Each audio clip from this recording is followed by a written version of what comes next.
And the sign said the words of the prophets are written on the subway walls and tenement halls,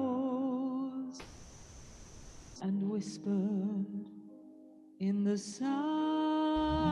Liu Xiaobo is a writer free from fear.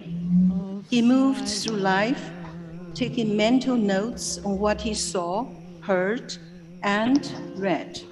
He wrote down all the upsetting things in China with analytic calm, without any political caution, without self-censorship.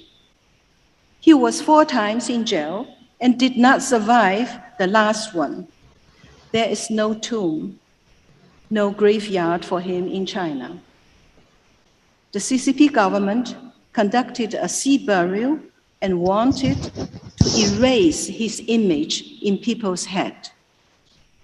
That will not work, because Liu Xiaobo embodied the conscientiousness, compassion, wisdom, and courage of an intellectual, which is so rare in a totalitarian surrounding and even in the world.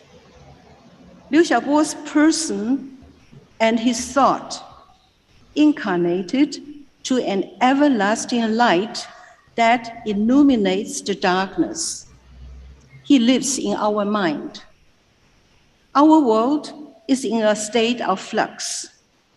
We are facing wars, assassinations, refugee waves, discriminations, crimes against humanity, climate changes, shortage of energy and food, etc.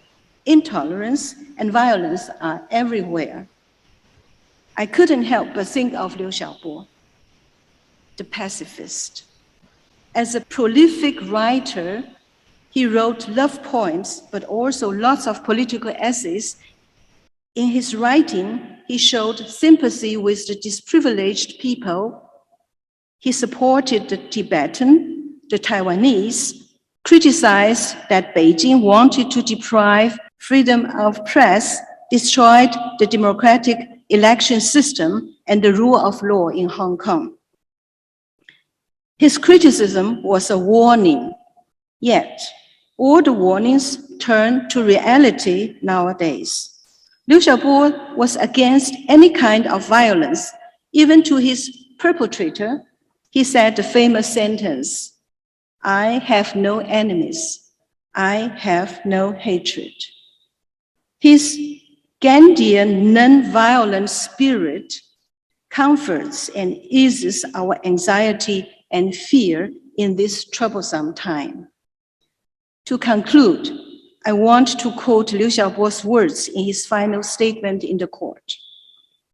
"Hatred only eats away at a person's intelligence and conscience, and an enemy mentality can poison the spirit of an entire people. It can lead to cruel and lethal combat, can destroy tolerance and human feelings within a society, and can block the progress of a nation toward freedom and democracy."